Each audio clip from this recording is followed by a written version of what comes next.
श्री स्वामी समर्थ. नमस्कार, मी नंदिनी माझ्या यूट्यूब चॅनलवर तुमचं खूप मनापासून स्वागत करत आहे. तुमच्या मनातील सर्व चांगल्या इच्छा स्वामी महाराज पूर्ण करो ही स्वामींच्या चरणी प्रार्थना करते आणि आजच्या व्हिडिओला सुरुवात करते. तत्पूर्वी तुम्ही जर चॅनलवर नवीन असाल तर चॅनलला सबस्क्राईब करा आणि शेजारील जे बेल आयकॉनचं बटन आहे ते सुद्धा प्रेस करा, जेणेकरून मी जेव्हा नवीन व्हिडिओ अपलोड करेन त्याचं नोटिफिकेशन तुम्हाला मिळेल आणि तुम्ही एकही व्हिडिओ मिस करणार नाही. तर चला करूया व्हिडिओला सुरुवात. त्या शनिवार आहे आणि उद्या आहे सर्वपित्री अमावस्या. या अमावस्येला खूप विशेष महत्त्व दिलं जातं, कारण या दिवशी पहा आपले जे पित्र आहेत तर ते या पृथ्वी तलावरून तृप्त होत असतात. ही जी अमावस्या आहे सर्वपित्री अमावस्या, तर ती आपल्या पित्रांना प्रसन्न करण्यासाठी खूप महत्त्वाची अमावस्या मानली जाते. आपल्या घरातील दोष, नकारात्मक ऊर्जा घरातून बाहेर काढण्यासाठी सुद्धा अमावस्या हा दिवस खूप महत्त्वाचा मानला जातो. त्याचप्रमाणे आपल्या मुलांचे दोष, नजर दोष खूप महत्त्वाचा हा एक दिवस मानला जातो. आजच्या व्हिडिओमध्ये बघा मी तुम्हाला एक अतिशय महत्त्वाचा उपाय सांगणार आहे. अशी एक वस्तू तुम्हाला तुमच्या मुलांवरून ह्या अमावस्येच्या दिवशी उतरवून टाकायचे आहे आणि त्यासोबतच तांदळाचा अगदी प्रभावशाली उपाय देखील तुमच्याशी शेअर करणार आहे. त्यामुळे व्हिडिओ कुठेही स्किप न करता शेवटपर्यंत नक्की बघा, जेणेकरून तुमच्यापर्यंत योग्य ती माहिती पोहोचली जाईल. तर आजच्या व्हिडिओमध्ये बघा मी तुम्हाला 2 उपाय सांगणार आहे. एक उपाय तुमच्या मुलांसाठी तुम्हाला सांगणार आहे आणि जो दुसरा उपाय आहे तर तो तुमच्या मुलांच्या आणि घराच्या प्रगतीसाठी तुम्हाला सांगणार आहे. उपाय जर तुम्ही तुमच्या घरामध्ये जर केला तर मुलांची खूप प्रगती होईल आणि नोकरीमध्ये त्यांना यश संपादन होईल. या उपायाने बघा मुलांची त्याचबरोबर पतीची अगदी भरभरून प्रगती. पहा, सकाळी तुम्हाला लवकर उठायचं आहे. अमावस्येच्या दिवशी आपले सर्व कामे आवरायचे आहेत आणि त्यानंतर बघा नित्याची कामं झाल्याच्या नंतर आपल्याला आपल्या घरामध्ये 1 वाटीभर तांदूळ घ्यायचे आहे. त्या तांदळाचा आपल्याला भात शिजवायचा आहे आणि भात शिजवताना त्यामध्ये अजिबात आपल्याला मीठ टाकायचं नाही. तर पहा, एका वाटीमध्ये तुम्ही हे भात शिजवलेला काढून घेऊ शकता किंवा मग एखादा द्रोण जरी तुमच्याकडे असेल तर त्यामध्ये सुद्धा तुम्ही हा भात काढून घेऊ शकता. तर हा जो उपाय आहे तर तो तुम्हाला सकाळी 12 वाजायच्या अगोदरच करायचा आहे. पहिला जो उपाय आहे तर तो तुम्हाला मी तुमच्या मुलांसाठी सांगत आहे. हा वाटीभर जो भात आहे आपण शिजवलेला तर तो तुम्हाला तुमच्या मुलांवरून 7 वेळा उतरवून घ्यायचा आहे. आणि हा भात उतरवताना बघा कसा उतरवायचा आहे तर डोक्याला सुद्धा तो टच झाला पाहिजे आणि खाली पायांना सुद्धा टच झाला पाहिजे. तर असा हा आपल्याला 7 वेळा डोक्यापासून ते पायापर्यंत उतरवून घ्यायचा आहे. साईडने हा भात आपल्याला उतरवायचा नाही, तर हा भात आपल्याला मुलांच्या डोक्याला आणि पायाला लागला पाहिजे असाच समोरूनच उतरवायचा. आणि त्यानंतर हा जो भात आहे तर तो तुम्हाला एखाद्या कुत्र्याला खाऊ घालायचा आहे किंवा मग तुमच्या घराच्या बाहेर पक्षी येत असतील, बाल्कनीमध्ये पक्षी येत असतील किंवा टेरेसवर पक्षी येत असतील तर त्या पक्ष्यांना तुम्ही खाऊ घालू शकता. आणि पहा, जर तुम्हाला पक्ष्यांना खाऊ घालणं शक्य होत नसेल तर मग तुम्ही ते कुत्र्याला खाऊ घाला. जर तुमच्या घराच्या आसपास काळं कुत्रं असेल तर त्याला सुद्धा तुम्ही हा भात खाऊ घालू शकता. तर बघा, तुम्हाला हा उपाय करताना मुलांवरती तुम्हाला हसून आपल्याला हा उपाय करायचा नाही किंवा खूप स्तुती करून किंवा खूप हसरा चेहरा करून हा आपल्याला उपाय करायचा नाही. तर पहा, आपला चेहरा हा एकदम चिडलेला असावा, म्हणजे चिडलेल्या चेहऱ्याने आपल्याला हा उपाय करायचा.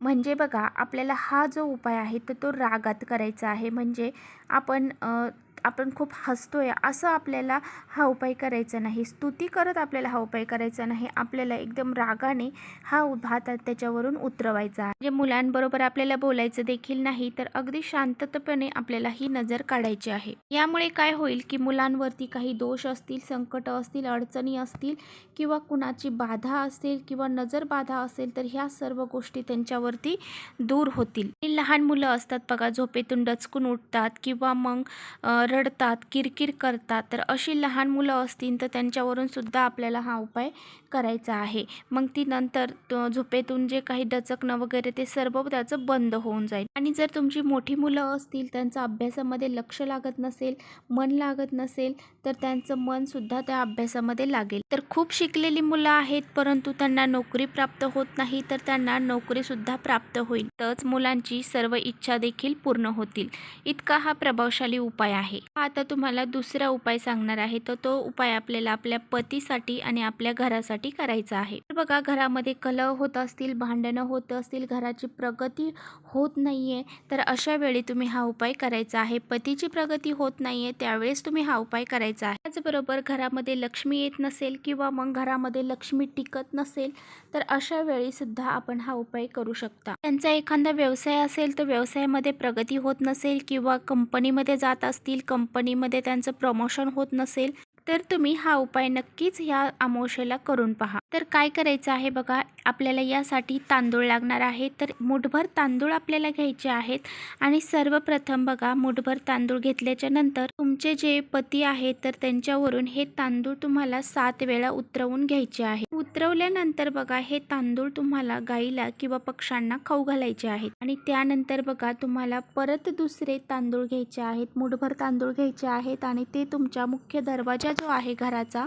तर तुम्हाला ते तुमच्या घराच्या दरवाजावरून उतरवून घ्यायचे आहेत. 7 वेळा उतरवायचे आहेत. तर घरावरून हे तांदूळ उतरवताना घराची वरची चौकट आणि खालचा जो उंबरठा आहे त्याला टच झालं पाहिजे. तर बघा, पतीवरून उतरवताना वेगळे तांदूळ घ्यायचे आहेत आणि घरावरून उतरवताना वेगळे तांदूळ घ्यायचे आहेत. तर वेगवेगळे उपाय आपल्याला हे करायचे. आणि घरावरून हे तांदूळ उतरवल्यानंतर तर तुम्ही तांदूळ गाईला खाऊ घालू शकता किंवा पक्ष्यांना खाऊ घालू शकता. हा उपाय केल्याने बघा, तुमच्या पतीची प्रगती होईल, त्याचबरोबर तुमच्या घरावरच्या काही अडीअडचणी असतील तर त्या दूर होतील. असा हा अत्यंत प्रभावशाली उपाय तुम्हाला तुमच्या घरामध्ये अमावस्येच्या दिवशी करायचा आहे. तर पहिला जो उपाय मुलांसाठी सांगितलेला आहे तो सुद्धा करायचा आहे आणि दुसरा जो उपाय आहे तो पतीसाठी, घरासाठी, तो सुद्धा आपल्याला करायचा आहे. तर बघा, 12 वाजायच्या अगोदरच आपल्याला उद्या हा भात मुलांवरतून उतरवून टाकायचा आहे.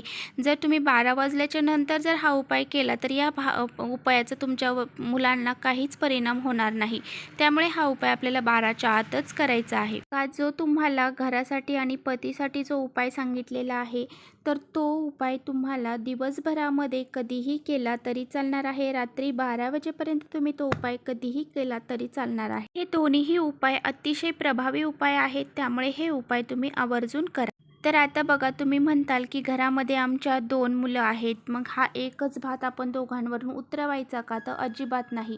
तर आपल्याला भात एकत्र शिजवायचा आहे, परंतु तो वेगवेगळ्या वाट्यांमध्ये घ्यायचा आहे, प्लेटमध्ये घ्यायचा आहे आणि त्यानंतरच तो आपल्याला त्यांच्यावरून वेगवेगळा उतरवायचा आहे. एकच भात दोघांवरून उतरवायचा नाही. तर शिजवताना तो फक्त उपायाला पुरतील एवढाच भात शिजवायचा आहे. जास्तीचा भात आपल्याला शिजवायचा नाही किंवा उरलाय भात आणि मग तो मुलांना खायला द्यायचा का? अजिबात नाही. तर पूर्ण भाताचा आपल्याला उपयोग करायचा आहे. तेवढाच भात आपल्याला टाकायचा आहे जेवढा आपल्याला उपायासाठी लागणार आहे. जास्तीचा भात आपल्याला शिजवायचा नाही. तर बघा, जर तुमची मुलं तुमच्या जवळ नाहीत, मग ती हॉस्टेलला आहेत, बाहेरगावी शिकत आहेत, तर तुम्ही 4 दिशेंना हा भात उतरवून घ्यायचा आहे आणि त्यानंतर ज्याप्रमाणे सांगितलं आहे त्याप्रमाणे तुम्ही करायचं आहे. तर बघा, तुम्हाला विटाळ आहे, मासिक पाळी आहे किंवा सूतक आहे, तर अशा वेळेस हा उपाय अजिबात करायचा नाही. तर बघा, इथेच थांबवते माझा व्हिडिओ आवडला असेल तर नक्की लाईक करा. चॅनलवर नवीन असाल तर चॅनलला सबस्क्राईब करा. परत भेटूया अशा छानशा व्हिडिओसोबत. तोपर्यंत श्री स्वामी समर्थ.